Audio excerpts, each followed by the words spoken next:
las postrimerías del siglo XX surge lo que se denomina la revolución industrial, lo que se sentó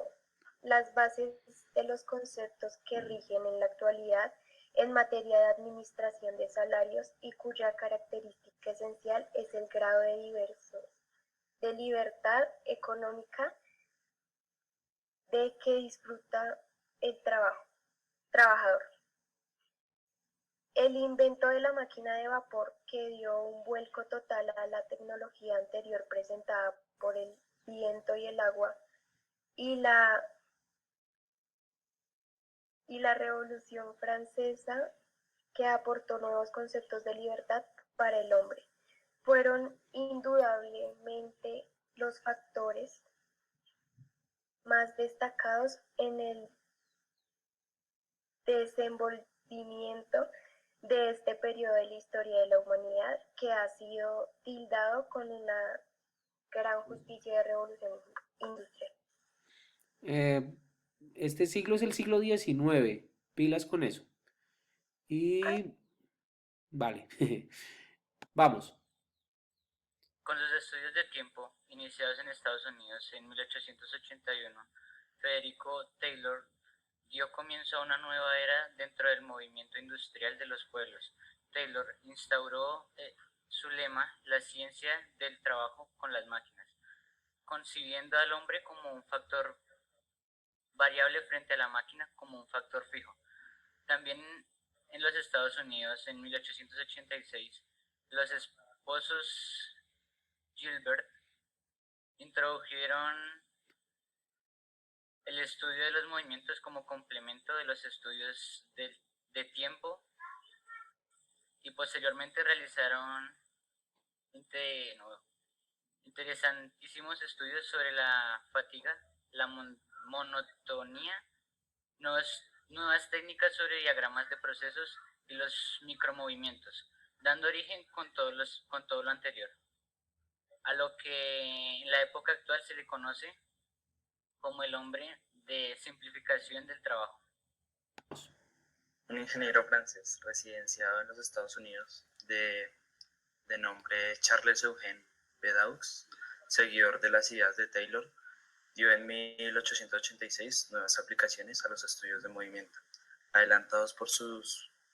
predecesores, dando origen al sistema que hoy en día es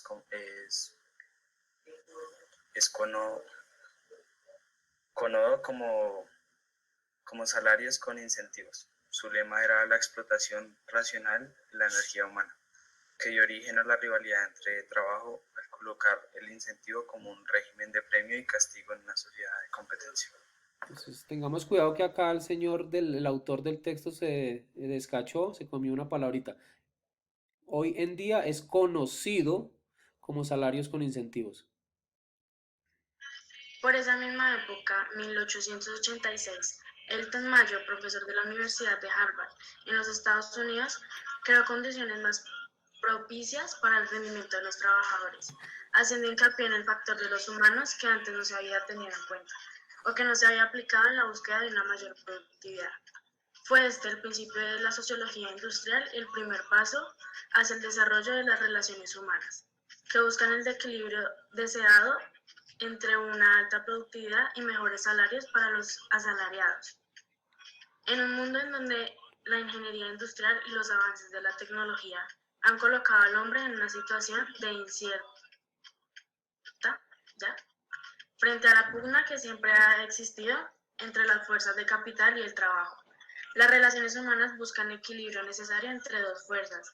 al fin que el hombre dé su máximo rendimiento, pero sin menoscabo de su salud física, espiritualidad y su dignidad como ser humano.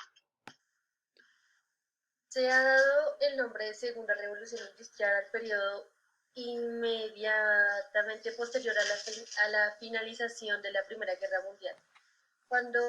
en Estados Unidos y en Europa occidental comienzan a tomar forma nuevos conceptos sobre administración científica, con miras a elevar el nivel de vida de los pueblos mediante una mejor explotación de los recursos naturales y humanos, la estabilización del empleo y un mejor pago de salarios. constituye la norma de esta época, de la cual el magnate Henry Ford, uno de sus más entusiastas seguidores. El principio de las partes intercambiables que dio origen a la producción en masa y revolucionó la economía moderna fue aplicado por Ford, con extraordinario éxito en sus factorías de vehículos automotores, en donde impuso además nuevas técnicas de salarios que en un principio fueron calificadas de descabelladas, pero que posteriormente fueron aceptadas. Con el advenimiento de la segunda revolución industrial, las técnicas en administración de salarios sufrieron profundas transformaciones que aún continúan en el presente siglo. Los sistemas de incentivos, con sus notables variaciones, la implantación de normas más simples y más humanas en un salario fijo, la participación del trabajador tanto en la dirección de la empresa como en las utilidades de la misma, y tantas otras innovaciones que se han aplicado y se aplican en la actualidad en distintas regiones del planeta,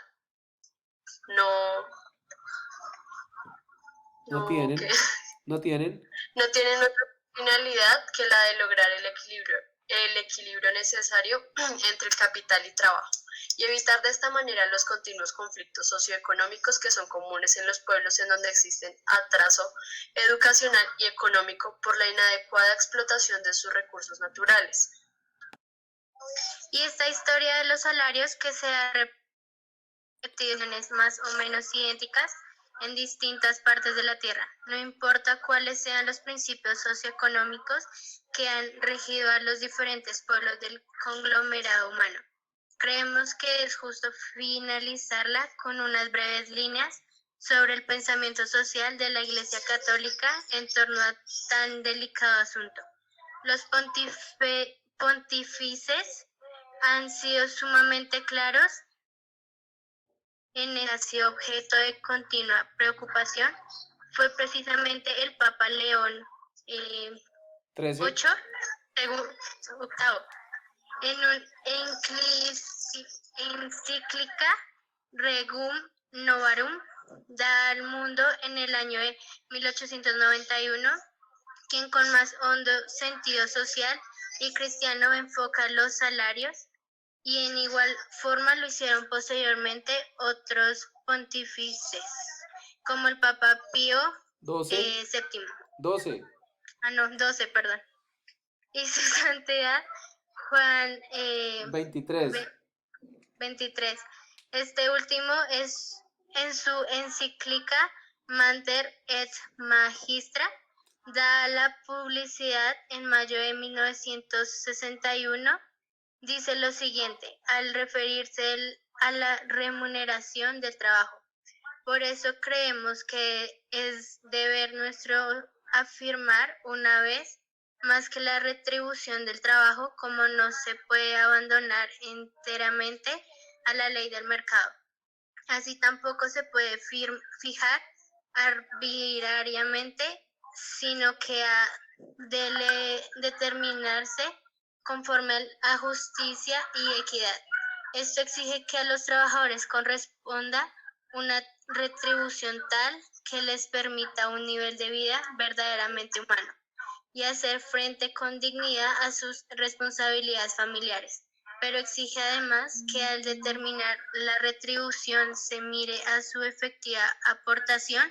a la producción y a las condiciones económicas de la empresa, a las exigencias del bien común de las respectivas comunidades, particularmente por lo que toca a las repercusiones sobre el empleo total de las fuerzas laborativas de toda la nación,